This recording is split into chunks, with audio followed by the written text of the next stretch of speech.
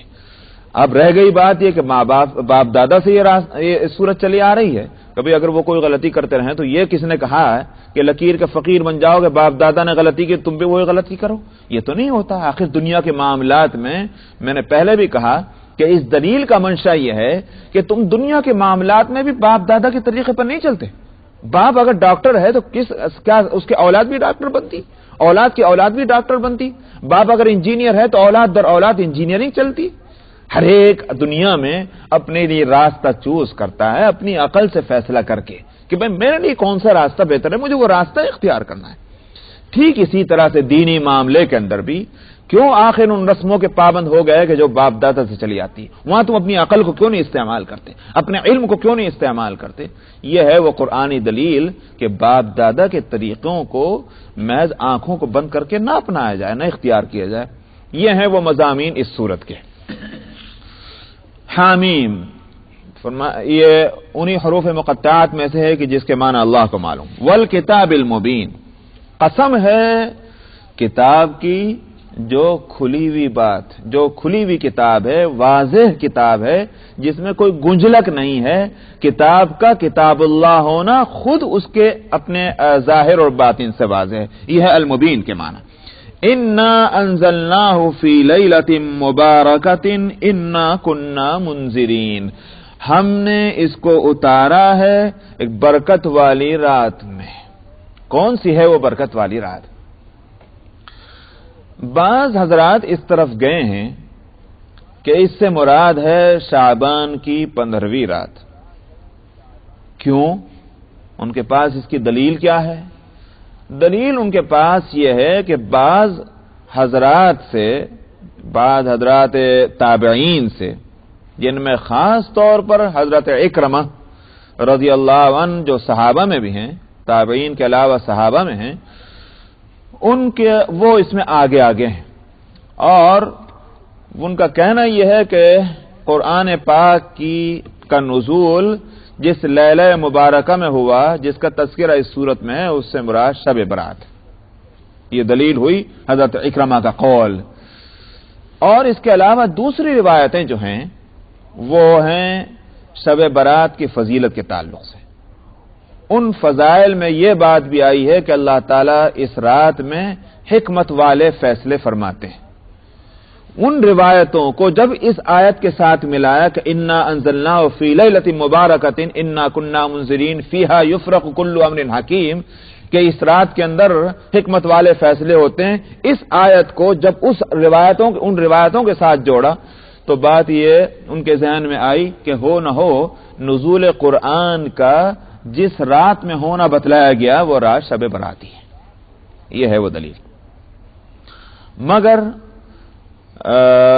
Majority علماء کی اور مفسرین کی اس طرف گئی ہے کہ اس رات سے مراد شب برات نہیں ہے، بلکہ رمضان میں آنے والی جو شب قدر ہے وہ رات مراد ہے۔ کیوں؟ ان کا کہنا یہ ہے کہ یہ قرآنی سے واضح ہے۔ قرآن حکیم میں ایک جگہ فرمایا گیا کہ شہر رمضان الذی انزل فیہ القرآن، رمضان کا مہینہ وہ مہینہ ہے کہ جس میں قرآن اترا. معلوم ہوا کہ 12 مہینوں کے اندر وہ ایک مہینہ کہ جس میں قرآن اترا اس کا نام رمضان ہے. ایک بات تو یہ معلوم ہو گئی. دوسرے قرآن حکیم میں دوسری جگہ فرمایا انا انزلناہ فی لیلۃ القدر کہ ہم نے اس قرآن کو لیلۃ القدر میں اتارا. تو اب یہ دو چیزیں ہیں، ایک جگہ لیلۃ القدر میں نزول ہے اور دوسری جگہ جو ہے رمضان کے اندر اس کا نزول ہے. معلوم ہوا کہ رات تو ہے قدر والی اور مہینہ ہے رمضان کا، لہذا شعبان میں نہیں. شعبان میں نہ ہونا خود قرآن سے سمجھ میں آتا ہے کہ نزول قرآن جس رات میں ہے وہ رات شعبان میں نہیں، وہ رمضان کے اندر ہے، لہذا شب قدر. جہاں تک اس کا تعلق ہے کہ بھئی وہ شب قدر میں نزول کے کیا معنی ہے، وہ اگرچہ یہاں اس کا مضمون یہاں اس سے تعلق نہیں اس مضمون کا، مگر میں بتلا دوں کہ اس سلسلے میں دو باتیں ہیں. علماء جو کہتے ہیں وہ دو باتوں میں سے ایک بات ہے. ایک تو یہ ہے کہ اس سے مراد یہ ہو سکتا ہے کہ پہلی وحی کا نزول جو ہوا ہے وہ شب قدر میں ہوا جو شب قدر کے رمضان میں تھی، یعنی غار حرا کے اندر جو نزول ہوا، نمبر ایک. اور بقیہ جو پورا قرآن جو ہے وہ 23 برس میں نازل ہوا. تو پہلی وحی کے نزول کا اعتبار کرتے ہوئے کہا گیا کہ ہم نے اس قرآن کو شب قدر میں اتارا، یعنی اس کی ابتدا جو ہے وہ شب قدر میں ہوئی. ایک معنی. اور دوسرے معنی یہ ہیں کہ دراصل قرآن کے نزول کے دو مرحلے ہیں. ایک مرحلہ ہے لوح محفوظ سے اتارنے کا آسمانوں پر، اور دوسرا مرحلہ ہے آسمانوں سے زمین پر نبی کریم صلی اللہ علیہ وسلم پر اتارنے کا. تو پہلا مرحلہ جو ہے لوح محفوظ سے اسے منتقل کرنے کا، اس نزول کو کہا گیا ہے کہ ہم نے اس کو شب قدر میں اتارا ہے، اور دوسرا نزول وہ 23 برس میں ہوا ہے محمد صلی اللہ علیہ وسلم کے اوپر. تو یہ دو معنی بتلائے گئے. بہرحال وہ ایک الگ مضمون ہے. یہاں یہ ہے کہ شب برات میں نہیں بلکہ یہ شب قدر میں اس کا نزول ہے. جہاں تک شب برات کے فضیلت کا تعلق ہے اس میں جیسے میں نے کہا کہ بعض روایتیں ملتی ہیں، مگر ان میں اکثر روایتیں جو ہیں وہ مرسل ہیں. مرسل اس روایت کو کہتے ہیں کہ جس میں تابعی نے صحابی کا نام نہ لیا ہو. کوئی تابعی براہ راست نبی کریم صلی اللہ علیہ وسلم سے کوئی روایت نقل کرے، ظاہر ہے کہ تابعی نے تو نبی کو دیکھا ہی نہیں صلی اللہ علیہ وسلم. اگر کسی نے دیکھا ہوتا بحالت ایمان نبی کریم صلی اللہ علیہ وسلم وہ تو صحابی بن جاتا. تابعی اس کو کہتے ہیں کہ جس نے نبی کریم صلی اللہ علیہ وسلم کی زیارت نہیں کی لیکن نبی کریم صلی اللہ علیہ وسلم کی زیارت کرنے والوں کی زیارت کی، سمجھ میں، صحابہ کی. تو صحابی کی جس نے زیارت کی اس کو تابعی کہتے ہیں. اب تابعی جو ہے جس نے زیارت ہی نہیں کی نبی کریم صلی اللہ علیہ وسلم کی، اسی لیے اس کو تابعی کہتے ہیں. تو ظاہر ہے کہ اس نے براہ راست نبی کریم صلی اللہ علیہ وسلم سے کوئی روایت نہیں سنی ہوگی، کسی صحابی سے سنی ہوگی، لیکن وہ صحابی کا ذکر نہیں کرتا. ایسی روایت کو مرسل کہا جاتا ہے. مرسل روایت جو ہے وہ مرفوع روایت سے کمزور ہوتی ہے. یعنی مرفوع اس روایت کو کہتے ہیں کہ جس میں وہ سارا سلسلہ جو ہے راویوں کا وہ نبی کریم صلی اللہ علیہ وسلم تک بغیر کسی گیپ کے مسلسل ہو، کنٹینیو، اس کو مرفوع کہتے ہیں.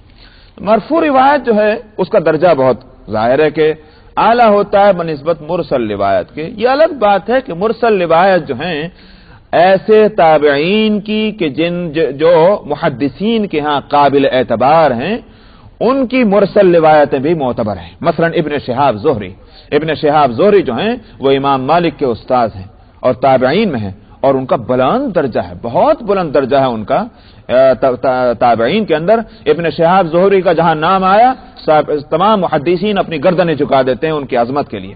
اس بات سے اگر ابن شہاب زہری سے کوئی مرسل روایت بھی آ جائے محدثین اس کو لیتے ہیں، اس لیے کہ یہ تابعین میں اگرچہ ہیں اور بہت معتبر ہے. یہ ایک الگ مسئلہ ہے، لیکن پھر بھی مرفوع روایتوں کا درجہ یقیناً بہت اونچا.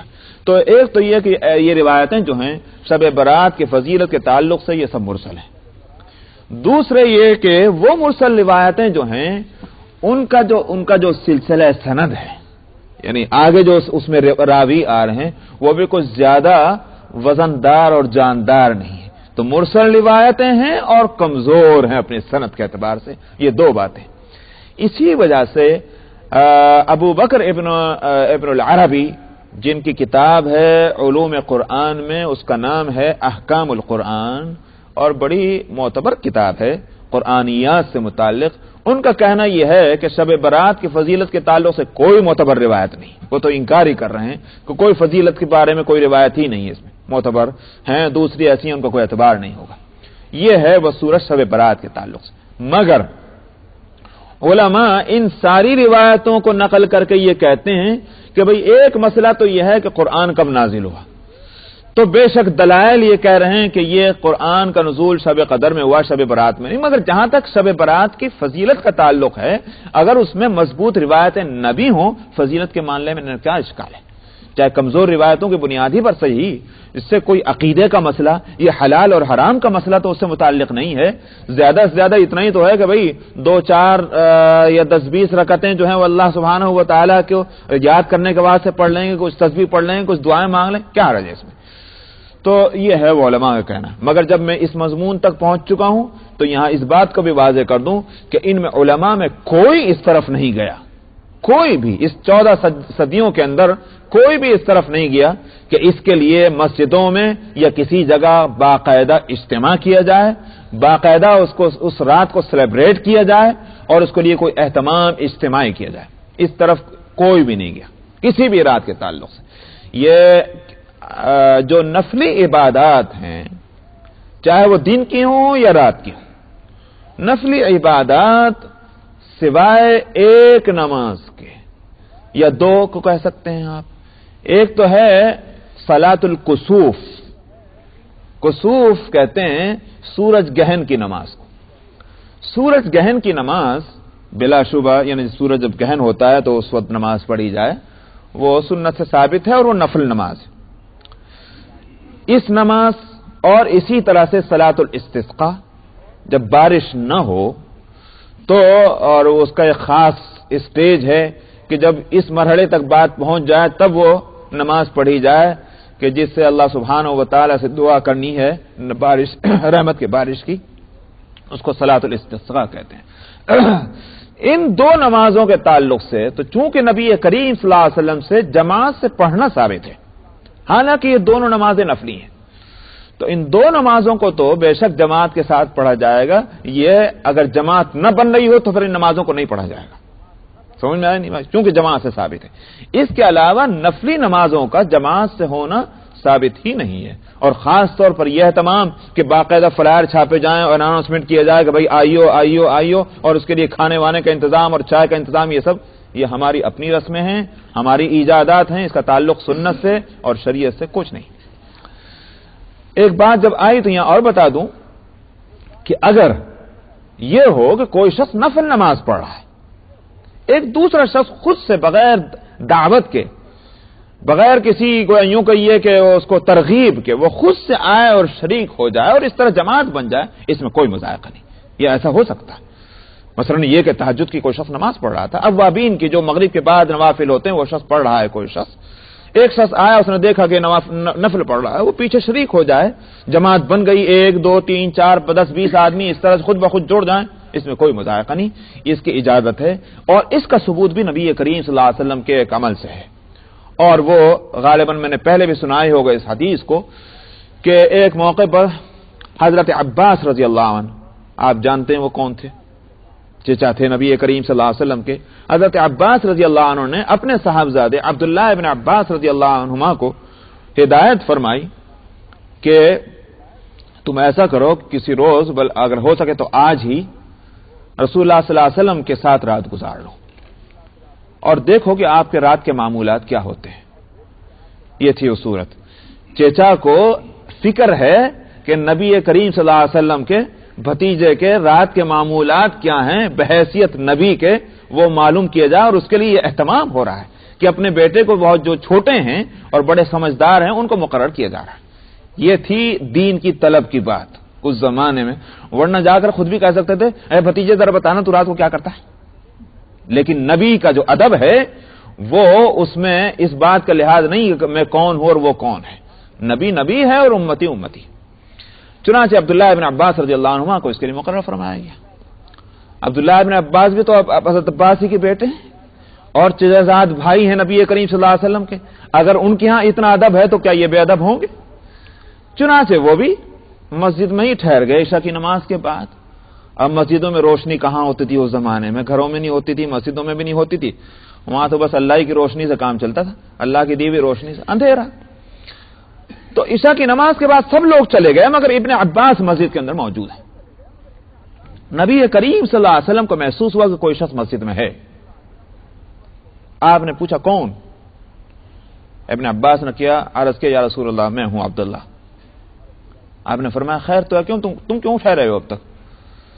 عرض کیا کہ یا رسول اللہ آج دل چاہتا ہے میں آپ کے ساتھ گزار لوں۔ فرمایا تو آ جاؤ۔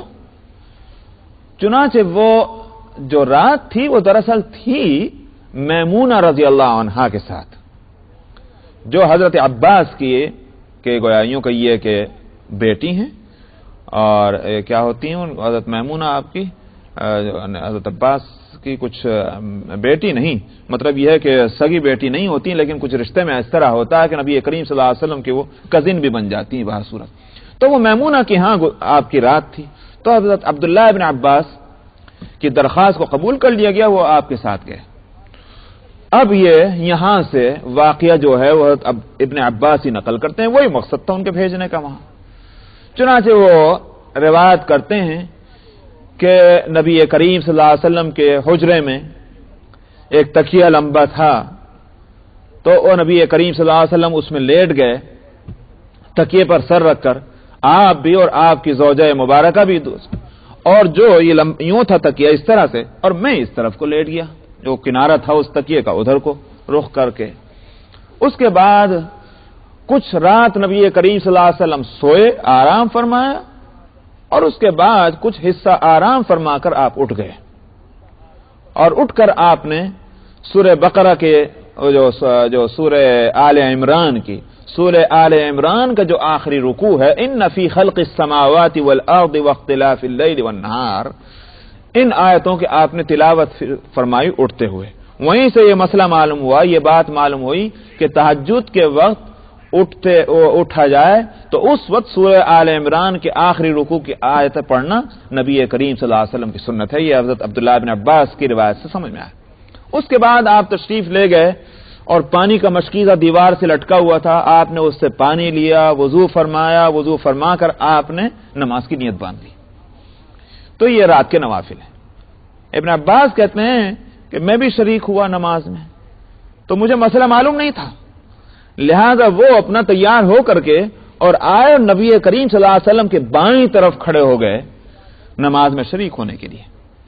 یہ نماز نفل تھی، تو نبی کریم صلی اللہ علیہ وسلم نے نماز ہی کے اندر ہاتھ بڑھایا، اور ہاتھ بڑھا کر جو ان کے جو چونکہ چھوٹے تھے، 10-11 سال کی عمر کے تھے، تو وہاں تک پہنچا ہاتھ، کہاں تک؟ ان کے کان تک پہنچا ہاتھ، تو کان کو ذرا سا ہاتھ سے اشارہ کیا اور پکڑ کر کے ادھر کو لے آئے۔ تو ابن عباس کہتے ہیں کہ مجھے معلوم ہوا کہ دائیں طرف کھڑا ہونا چاہیے امام کے، اگر اکیلا مقتدی ہو۔ ظاہر ہے کہ یہ مسئلہ حضرت عبداللہ ابن عباس سے ہی معلوم ہوا امت کو، ورنہ معلوم ہی نہ ہوتا کہ اگر اکیلا مقتدی ہو تو کہاں کھڑا ہو۔ ابن عباس کی روایت سے معلوم ہوا کہ اگر اکیلا مقتدی ہو تو دائیں طرف کھڑا ہونا چاہیے امام کے، چنانچہ وہ دائیں طرف آ گئے، باقی نماز پوری ہوئی۔ تو آپ نے گویا یوں کہ روکا نہیں، نماز میں شریک ہونے سے نہیں روکا، یہ نہیں فرمایا کہ یہ نفل کی نماز ہے لہذا شریک مت ہو، اجازت دے دی، اس کو گویا قبول فرما لیا، بس یہ ہے کہ روایت۔ لیکن اس کے علاوہ کوئی روایت ایسی نہیں ملتی کہ باقاعدہ نوافل کے واسطے اعلان کیا جاتا ہو، بلایا جاتا ہو، ترغیب دی جاتی ہو۔ صحابہ رضی اللہ عنہم کا معاملہ تو یہ تھا کہ ان کو تو کہیں سے اگر یہ بات بھنک مل جائے کہ نبی کریم صلی اللہ علیہ وسلم فلاں کام کر رہے ہیں، صحابہ تو دوڑتے تھے اس کام کو کرنے کے لیے۔ ان کے اندر خیر کا اتنا جذبہ تھا کہ ہم لوگ تو اس کی کوئی ہم کو ہوا بھی نہیں لگی اس جذبے کی کہ جو حضرات صحابہ کے اندر موجود تھا۔ اس لیے میں یہ بات کہہ رہا ہوں کہ جو لوگ یہ کہتے ہیں کوئی حرج کی بات نہیں، خیر ہی تو ہے، کوئی برائی کیا ہے، یقیناً خیر وہ ہے کہ جو اللہ کے رسول اور صحابہ رضی اللہ عنہم سے ثابت ہے، سمجھ میں آیا؟ اس کے علاوہ کسی چیز کے اندر خیر نہیں، چاہے اس کے اندر خوبصورتیاں کتنی بھی ہوں۔ خیر وہی ہے کہ جو اللہ اور اس کے رسول نے جس کی ہدایت فرما دی، رسول صلی اللہ علیہ وسلم نے جس پر عمل فرمایا، صحابہ نے جس پر عمل کیا، اسی میں خیر ہے، اس کے علاوہ نہیں۔ تو بہرحال یہ جہاں تک اس رات کا تعلق، میں نے کہا کہ یہ جس میں نزول قرآن کی بات کہی ہے فی لیلۃ مبارکہ، یہ شب قدر ہے. انا انزلناہ فی لیلۃ مبارکۃ انا کنا منذرین. ہمارا منشا اس قرآن کے نزول سے کیا تھا؟ ہم ڈرانا چاہتے تھے، لوگوں کو تنبیہ کرنا چاہتے تھے کہ تاکہ وہ برے انجام سے بچ جائیں. یہ ڈرانا اور بچانا ہمارا مقصد تھا. انا کنا منذرین فیہا یفرق کل امر حکیم. جس رات میں اس قرآن کا نزول ہوا، اسی رات میں تمام حکمت والے معاملات کا فیصلہ کیا جاتا ہے. وہ حکمت والے معاملات کیا ہیں؟ روایتوں میں آتا ہے کہ رزق کا معاملہ، زندگی اور موت کا معاملہ. تو فیصلہ کیے جانے کے دو معنی ہیں. ایک تو یہ کہ واقعتاً فیصلہ ہی اس رات میں ہو رہا ہے، جیسے کہ الفاظ قرآنی کے ترجمے سے یہ بات سمجھ میں آ رہی ہے. دوسرے معنی یہ ہیں کہ فیصلہ تو اللہ سبحانہ و تعالیٰ ساری چیزوں کا عالم ازل میں کر چکے ہیں، یعنی جب اس دنیا کو بنایا بھی نہیں تھا اسی وقت فیصلہ کیا جا چکا، تقدیر مکمل ہو چکی ہے.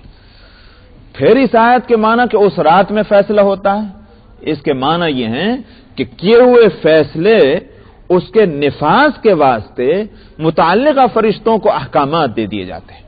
مثلا یہ کہ صاحب کسی کی موت ہونی ہے، اس سال میں جس کی موت ہونی ہے اس رات کے بعد جو سال آئے گا، تو اس سال میں جس کی موت آنی ہے تو متعلقہ فرشتے جو موت سے متعلق فرشتے ہیں ان کو وہ احکامات دے دیے جاتے ہیں کہ اس سال میں فلاں فلاں کی موت آنی.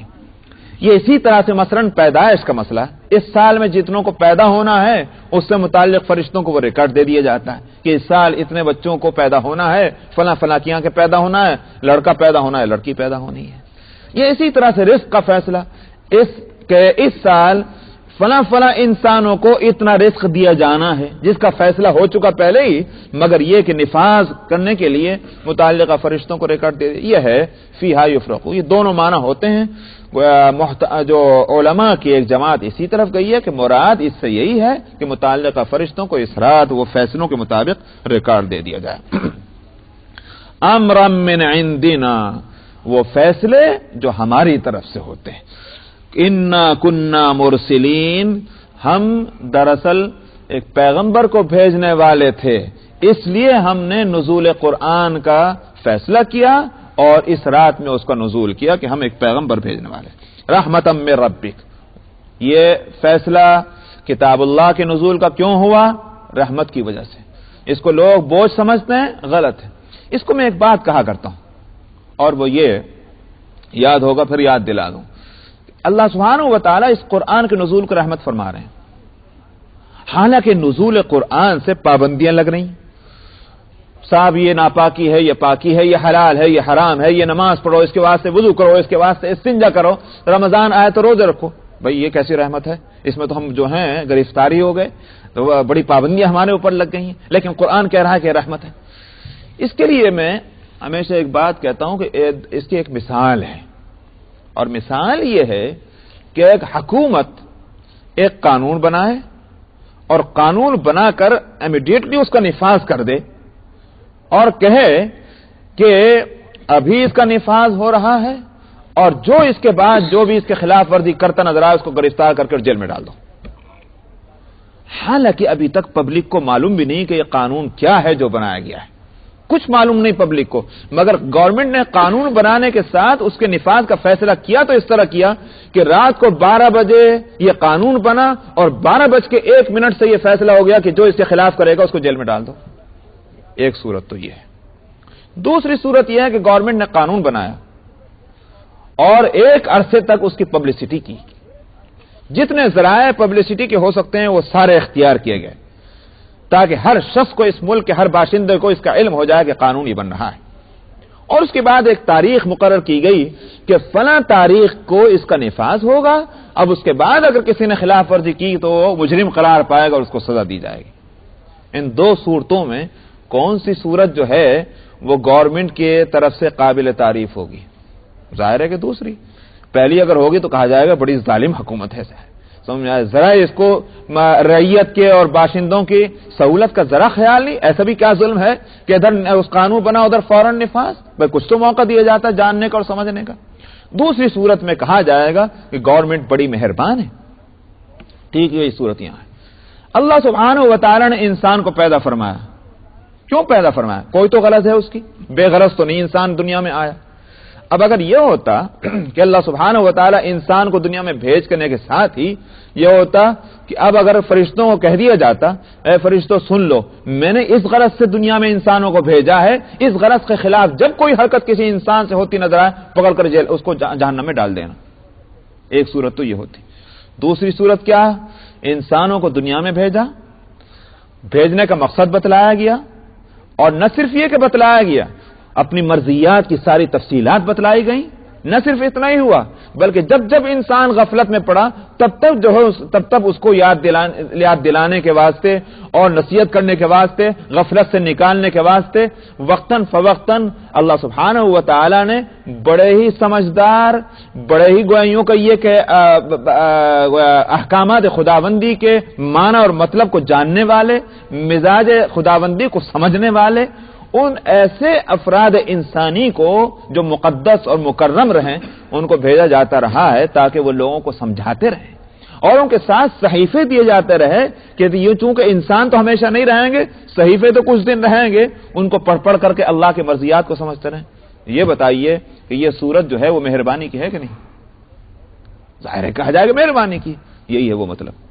ہم نے قرآن اتارا ہے بربنا رحمت، ورنہ ہمارے لیے یہ بھی ممکن تھا کہ ہم قرآن نہ اتارتے، کوئی کتاب نہ اتارتے، کوئی پیغمبر نہ بھیج دیتے اور فرشتوں کو حکم دے دیتے کہ چونکہ ہم نے انسان کو دنیا میں اس مقصد کے لیے بھیجا تھا، جب خلاف ورزی کرتا نظر آئے پکڑو اور جہنم میں ڈال دو. مگر ظاہر ہے کہ یہ زیادتی ہوتی. اسی واسطے قرآن حکیم میں کہا گیا کہ ہم کسی قوم کو، ابھی وہ آیت گزر چکی سورہ بنی اسرائیل میں، کہ ہم کسی قوم پر عذاب نہیں بھیجتے جب تک کہ ہم وہاں کوئی رسول نہ بھیجتے. وہی مطلب ہم اپنی رحمت کے سارے تقاضے پورے کر لیتے ہیں، اس کے بعد جب خلاف ورزی ہوتی ہے تب ہم اس کو پکڑتے ہیں. اس لیے یہاں ایک رحمتم من ربک، آپ کے رب کی طرف سے یہ رحمت ہے کتاب یا قرآن. انہ هو السمیع العلیم، بلا شبہ وہ سننے والا اور جاننے والا ہے. رب السماوات والارض وما بینہما ان کنتم موقنین. فرمایا کہ من ربک، رحمتم من ربک جو لفظ آیا کہ آپ کے رب کی رحمت سے، رحمت کی بنا پر یہ کتاب نازل ہوئی، قرآن نازل ہوا.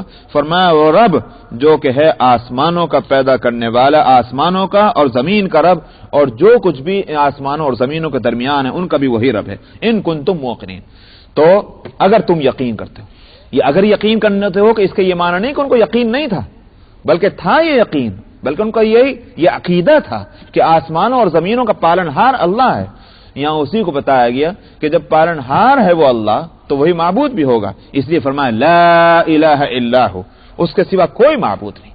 یحیی و یمیت، وہی تو زندگی دیتا ہے، اسی کے اختیار میں موت دینا میں ہے، وہی موت دیتا ہے. ربکم، لہذا وہی تمہارا بھی رب ہے، جس کے اختیار میں زندگی موت ہے وہی تمہارا بھی رب ہے، اور تمہارے باپ دادا جو پہلے گزر چکے ہیں ان کا بھی وہی رب ہے. رب تو وہی ہے ان کا بھی اور تمہارا بھی. تو ہونا یہ چاہیے تھا کہ ان کو بھی، وہ بھی اللہ ہی کو معبود بناتے، تمہیں بھی یہی کرنا چاہیے کہ معبود اسی کو بناؤ. لیکن اگر وہ غلطی کر چکے ہیں کہ اللہ کو اپنا رب تسلیم کرنے کے باوجود معبود اس کو نہیں بنایا، تو ظالموں تم تو وہ غلطی مت کرو. ربکم ورب آبائکم الاولین بل هم فی شک یلعبون.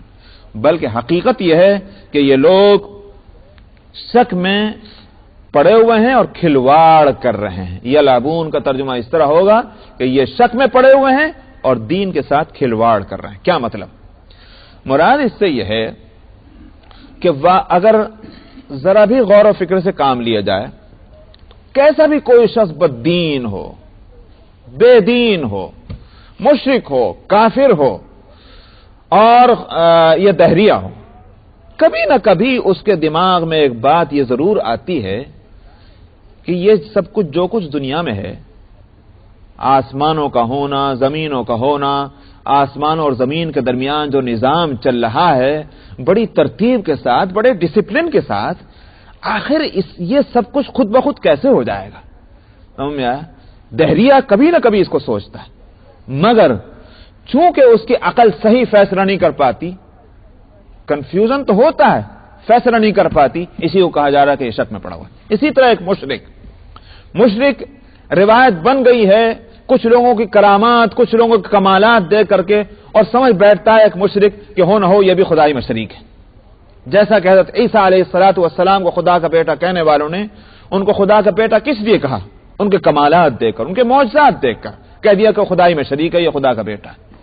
لیکن ایک مشرک بھی کبھی نہ کبھی آ کر یہ سوچتا ہے، کبھی کہا تو خدا کی ذات کہ جس نے یہ آسمان بنائے، زمین بنائے، انسان بنائے، جاندار اور بے جان یہ ساری چیزیں بنائیں، اور کہاں وہ خدا کی مخلوقات میں کوئی کتنا بھی بلند بن جائے اور کتنا بھی باکمال بن جائے، کہاں اس کی بات؟ تو کہیں نہ کہیں اس کو ایک کھٹک محسوس ہوتی ہے کہ میں کہیں کوئی غلطی تو نہیں کر رہا ہوں، مگر اس کے باوجود وہ چلتا رہتا ہے اسی راستے پر، اس لیے کہ عقل اس کی فیصلہ نہیں کر پاتی کہ صحیح راستہ ہے کیا۔ قرآن اسی کو یہاں کہہ رہا ہے بل ہم فی شک یلعبون، اور یلعبون اس لیے فرمایا کہ میں نے یہ کہا کہ وہ فیصلہ نہیں کر پاتے۔ کیوں نہیں فیصلہ کر پاتے؟ اس کنفیوژن کے باوجود کیوں فیصلہ نہیں کرتے؟ کنفیوژن ہو رہا ہے اپنی ان کی عقل کی وجہ سے، مگر عقل فیصلہ نہیں کر رہی، کیوں؟ اس لیے کہ سیریس نہیں ہے۔ جس طرح سے دیکھ لیجیے آپ، ہم لوگ خود مسلمان ہونے کے باوجود واقعہ یہ ہے کہ دنیا کے معاملات میں جتنے ہم سیریس ہوتے ہیں، دین کے معاملے میں اتنے سیریس نہیں ہوتے۔ ساری خرابی یہیں سے چل رہی ہے، ہماری دنیا سے ہی ہے۔ دین کے معاملات میں ہمارے یہاں بگاڑ ہے، کیوں؟ سیریس نہیں۔ یہی صورت سب کے یہاں ہے۔ اگر وہ سیریس ہو کر کے اپنی عقل کو استعمال کریں، فارغ کر کے اپنی عقل کو سارے انوائرمنٹ اور حالات اور ماحول سے، اور اس کو فری کر کے آزاد کر کے عقل کو سوچیں، تو ان کی عقل پہ صحیح فیصلہ کرے گی۔ اسی واسطے میں نے پہلے بھی کہا تھا کہ جن قوموں کے اندر کسی نبی کی بعثت کا نہ ہونا اگر یقینی طور پر معلوم ہو جائے، میں آئیڈیا سے نہیں، میں اٹکل پچو سے نہیں، اگر یقین سے بھی یہ بات ثابت ہو کوئی قوم ایسی دنیا میں رہی ہے کہ جس میں انبیاء علیہ الصلوۃ والسلام میں سے کسی نبی کی بعثت نہیں ہوئی، سوال یہ کہ اس قوم کا کیا بنے گا؟ جنت میں جائے گی، جہنم میں جائے گی، کہاں لٹکے گی وہ؟ قرآن تو یہ کہتا ہے کہ ہم ہلاک نہیں کریں گے جب تک ہم اپنی حجت پوری نہ کر لیں۔ تب کیا ہے؟ یہاں علماء ایک بات کہتے ہیں، وہی دل کو لگتی ہے، اور وہ یہ کہ نجات جن معاملات پر موقوف ہے اس کی دو قسمیں ہیں۔ ایک قسم تو ان مسائل کی ہے کہ جن کا تعلق انسان کی عقل سے، سمجھ سے، کامن سینس سے ہے،